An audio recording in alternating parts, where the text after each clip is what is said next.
أعوذ بالله من الشيطان الرجيم بسم الله الرحمن الرحيم الحمد لله رب العالمين الرحمن الرحيم مالك يوم الدين إياك نعبد وإياك نستعين اهدنا الصراط المستقيم صراط الذين أنعمت عليهم غير المغضوب عليهم ولا الضالين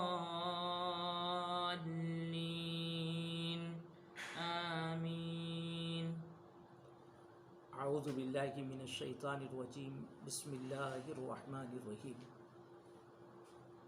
الحمد للہ رب العالمین الرحمن الرحیم مالک یوم الدین ایاک نعبد و ایاک نستعین۔ سورۃ الفاتحہ قرآن مجید کی اہم ترین صورتوں میں سے ہے۔ اس کی اہمیت کا اندازہ حضرت رسول پاک صلی اللہ علیہ وسلم کے اس فرمان سے لگایا جا سکتا ہے۔ ایک موقع سے آپ نے ارشاد فرمایا والذی نفسی بیدہ ما انزل فی التوراۃ ولا فی الانجیل ولا فی الزبور ولا فی الفرقان مثلہا ہی السبع المثانی والقرآن العظیم۔ سورۃ الفاتحہ وہ صورت ہے، ایسی صورت اللہ نے کسی آسمانی کتاب میں نہیں اتاری، نہ توریت میں اتاری، نہ انجیل میں، نہ زبور میں، اور نہ قرآن میں۔ اور اس کی اہمیت کا اندازہ اس سے بھی لگایا جا سکتا ہے کہ حضرت رسول پاک صلی اللہ علیہ وسلم نے فرمایا لا صلاۃ الا بفاتحۃ الکتاب، کوئی نماز سورۃ الفاتحہ کے بغیر بارگاہ الہی میں مقبول ہی نہیں ہے۔ نماز کی ہر رکعت کے اندر سورۃ الفاتحہ پڑھی جاتی ہے، نماز سورۃ الفاتحہ ہی کے ذریعے سے مکمل ہوتی ہے۔ اور سورۃ الفاتحہ تو وہ صورت ہے جس میں قرآن مجید کے تمام مضامین کو سمیٹ دیا گیا ہے،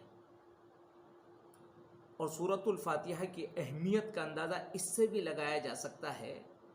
قرطبی میں اس کے 12 نام شمار کروائیں، حضرت امام بیضاوی نے اس کے 14 نام شمار کروائیں۔ ناموں کی کثرت بھی اس کے معانی اور مفاہیم کی کثرت پر دلالت کرتی ہے۔ اللہ رب العزت نے سورۃ الفاتحہ کے اندر اتنے مضامین کو جمع فرما دیا ہے۔ سورۃ الفاتحہ کو سورۃ الحمد، سورۃ الشکر، سورۃ الصلاح، سورۃ الشفاء، سورۃ الشافیہ، سورۃ الکافیہ، سورۃ الوافیہ، سورۃ الاساس، سبع المثانی، یہ سب نام، ام القرآن، سورۃ الفاتحہ کے اتنے نام ہیں۔ یہ کہا جا سکتا ہے کہ سورۃ الفاتحہ در حقیقت یہ قرآن مجید کا مقدمہ ہے۔ قرآن مجید کا نچوڑ اور خلاصہ سورۃ الفاتحہ کے اندر جمع ہو گیا ہے۔ اس سورت کی اہمیت کا اندازہ اس سے بھی لگایا جا سکتا ہے، اللہ رب العزت نے سورۃ الفاتحہ کو 2 مرتبہ نازل فرمایا۔ سب سے پہلے مکہ مکرمہ میں بحیثیت سورت کے جو سورت نازل ہوئی وہ سورۃ الفاتحہ ہی ہے، اور دوسری مرتبہ اللہ نے مدینہ منورہ میں تحویل قبلہ کے موقع سے بھی سورۃ الفاتحہ کو نازل فرمایا۔ اس طرح سے یہ سورت مکی بھی ہے اور یہ سورت مدنی بھی ہے۔ اس سورت میں 7 آیتیں ہیں۔ اب وہ 7 آیتیں کون سی ہیں، اس کے سلسلے میں ائمہ کی آراء مختلف ہیں۔ حضرت امام ابو حنیفہ علیہ الرحمہ، حضرت امام مالک کا رجحان یہ ہے کہ یہ 7 آیتیں الحمدللہ رب العالمین سے وللضالین تک ہیں۔ حضرت امام شافعی، امام احمد ابن حنبل، ان حضرات کی رائے یہ ہے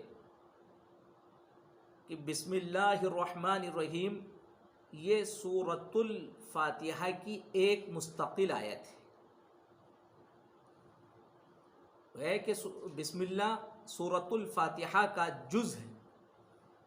احناف کا خیال یہ ہے کہ بسم اللہ سورۃ الفاتحہ کا جز نہیں ہے۔ حضرت امام ابو حنیفہ علیہ الرحمہ حضرت انس رضی اللہ تعالیٰ عنہ کی اس روایت سے استدلال کرتے ہیں جس میں حضرت انس رضی اللہ تعالیٰ عنہ نے اپنی زندگی کا معمول خود بیان فرمایا۔ وہ کہتے ہیں کہ میں نے حضرت رسول پاک صلی اللہ علیہ وسلم، حضرت ابو بکر، حضرت عمر، حضرت عثمان کے ساتھ نماز پڑھی ہے۔ یہ حضرات بسم اللہ نہیں پڑھا کرتے تھے سورۃ الفاتحہ کے ساتھ۔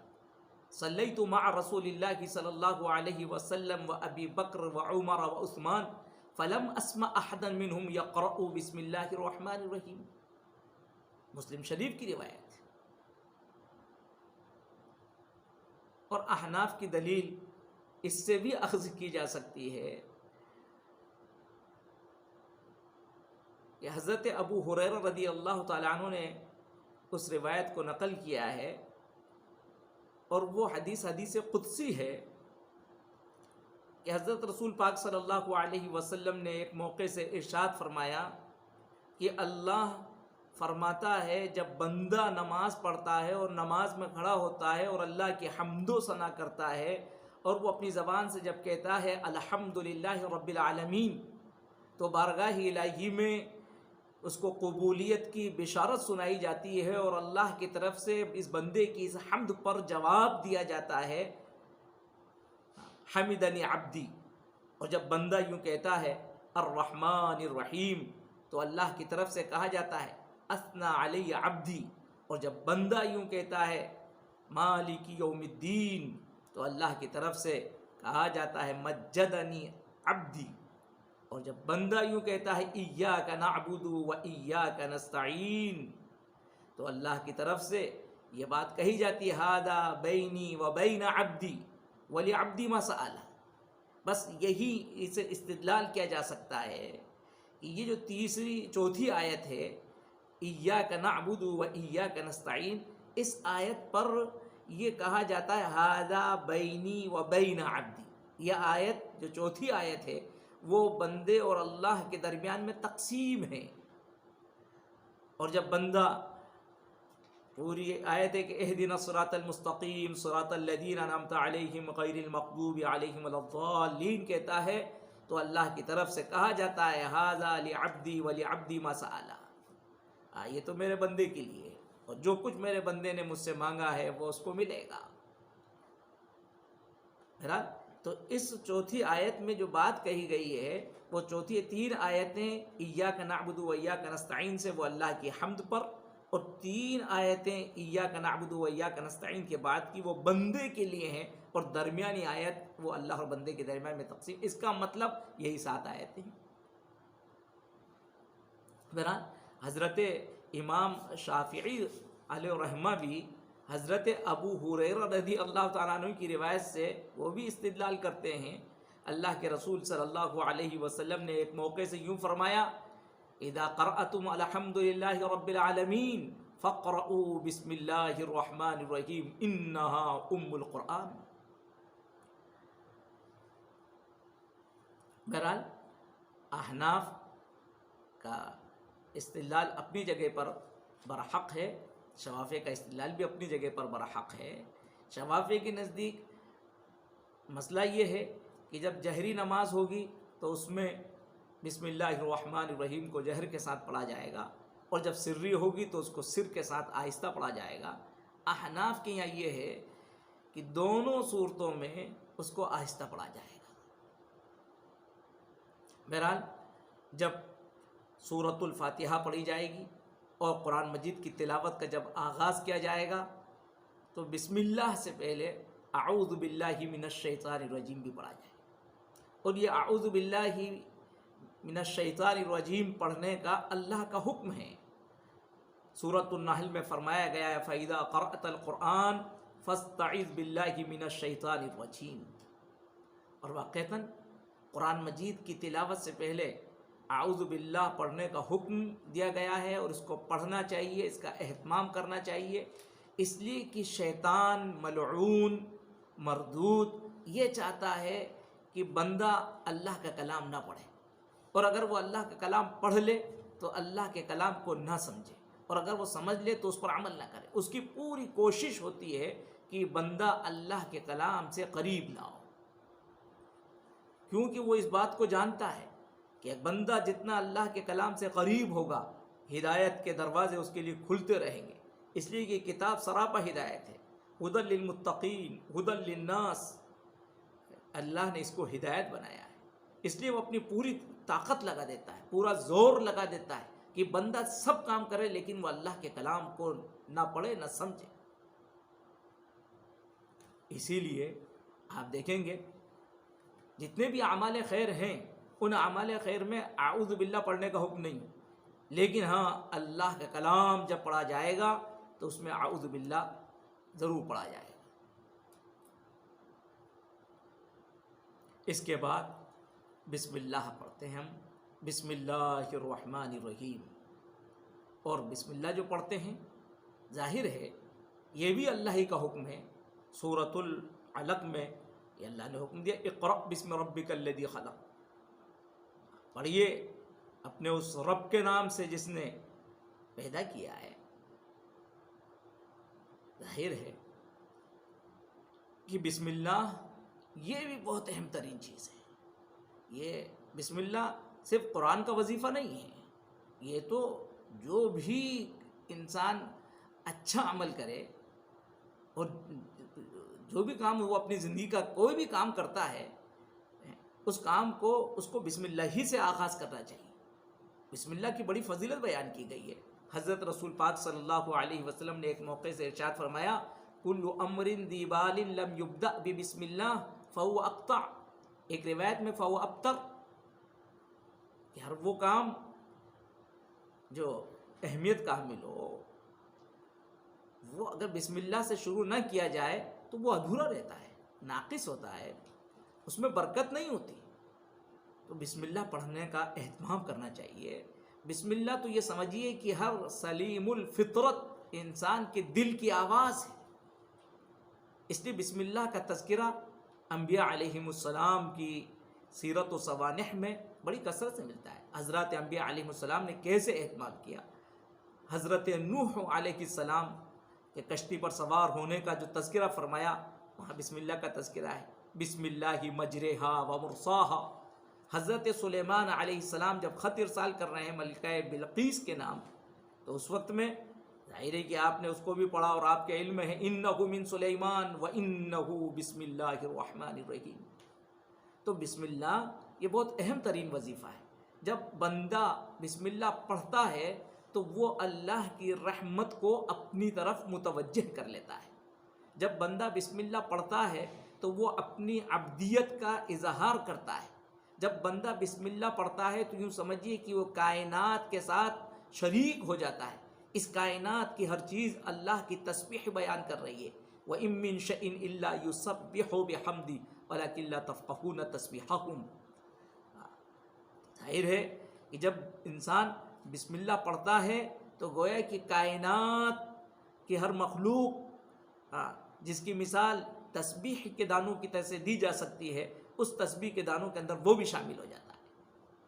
وہ اپنی ذات میں پھر تنہا نہیں رہتا، اور جو بندہ بسم اللہ نہیں پڑھتا ہے گویا کہ وہ اس کائنات میں ایک اکیلا ہو جاتا ہے، تنہا ہو جاتا ہے، بلکہ یہ سمجھیے کہ وہ بے سہارا ہو جاتا ہے، رحمت خدا بندی سے وہ محروم رہتا ہے۔ جو کچھ جس کام کا اس نے آغاز کیا ہے گویا کہ وہی خود اس کا ذمہ دار اور اس کا کفیل ہے یہ سب۔ لیکن ایک بندہ جب بسم اللہ پڑھتا ہے تو گویا کہ وہ اس کام کو اللہ کے حوالے کر دیتا ہے، اس کام کی تکمیل اب اس کی نہیں، وہ اس اللہ کے اختیار میں ہے، اور وہ اللہ اپنے فضل سے اس کام کو مکمل کرے گا۔ وہ اس بات کا اعتراف کرتا ہے، اس بات پر یقین رکھتا ہے۔ تو بسم اللہ بہت اہم ترین چیز ہے جس کا اہتمام قرآن مجید کے پڑھنے میں ہمیں کرنا ہی ہے، اور بلکہ زندگی کے ہر کام میں ہمیں بسم اللہ کا اہتمام کرنا چاہیے۔ سورۃ الفاتحہ، یہ جیسا بھی میں نے آپ سے ذکر کیا کہ قرآن مجید کا خلاصہ، اس کا نچوڑ ہے۔ اب ایک سوال یہ ہوتا ہے کہ قرآن مجید اللہ کی ایسی عظیم کتاب جو سینکڑوں صفحات پر مشتمل ہے، اس کا خلاصہ یہ 7 آیتوں میں، جو معدود چند آیتیں ہیں، اس میں کیسے جمع ہو گیا؟ ایک انسان کو استعجاب ہوتا ہے۔ لیکن اگر قرآن مجید کے نزول کے بنیادی مقصد پر اگر ہم غور کریں اور بہت اجمال اور اختصار کے ساتھ اگر بیان کرنا چاہیں، تو ہم یوں کہہ سکتے ہیں کہ نزول قرآن کے مقاصد میں 2 بنیادی مقصد ہیں۔ ایک مقصد اللہ کا تعارف، دوسرا بنیادی مقصد بندوں کو اللہ کی بندگی کا طریقہ بتلانا اور سکھلانا۔ قرآن مجید اسی لیے اترا ہے۔ اور سورۃ الفاتحہ میں اگر آپ غور کریں گے تو دونوں مقصد بہت نمایاں ہیں۔ سورۃ الفاتحہ کی ابتدائی آیات میں اللہ کا مکمل تعارف کرایا گیا ہے۔ الحمدللہ رب العالمین الرحمن الرحیم مالک یوم الدین۔ اللہ کون ہیں، اس کی دونوں طرح کی صفات بیان کر دی گئی ہیں۔ صفات جمال کو بھی بیان کیا گیا، صفات جلال کو بھی بیان کیا گیا۔ رب العالمین الرحمن الرحیم، یہ اللہ کی صفات جمال، اور مالک یوم الدین اس کی صفات جلال میں سے۔ بس اللہ کا وسیع تعارف، کامل تعارف ان آیات میں کرایا گیا ہے۔ اور اس کے بعد ایاک نعبد و ایاک نستعین سے، اور اس کے بعد اہدنا الصراط المستقیم میں بندوں کو بتلا دیا گیا ہے کہ اللہ سے ان کو کیا مانگنا ہے، اللہ کی عبادت کرنا ہے، اللہ سے مدد مانگنا ہے، اور ان کو صراط مستقیم پر رہنا ہے۔ یہی ان کی زندگی کا مقصد ہے۔ اور کتنی جامع ترین صورت کہ جو لوگ صراط مستقیم پر رہتے ہیں وہ کون لوگ ہیں، ان پر خدا کا انعام کیسے ہوتا ہے، اور جو لوگ صراط مستقیم سے ہٹتے ہیں ان پر اللہ کی ناراضگی کس طرح سے ہوتی ہے، سب کچھ وہ سورۃ الفاتحہ کے اندر بتلا دیا گیا ہے۔ تو بندوں کو بندگی کا طریقہ بھی بتلا دیا گیا، بندگی پر کیا ملنا ہے اس کی بھی بشارت سنا دی گئی ہے، اور بندگی اگر نہیں کریں گے تو اس پر ان کی کیا گرفت ہوگی، اس سے ترغیب بھی کر دی گئی، ڈرا دیا گیا ہے۔ تو اس طرح سے سورۃ الفاتحہ بہت جامع ترین صورت ہے، جس کی تفسیر انشاءاللہ آئندہ نشست میں کی جائے گی۔ وآخر دعوانا الحمدللہ رب العالمین۔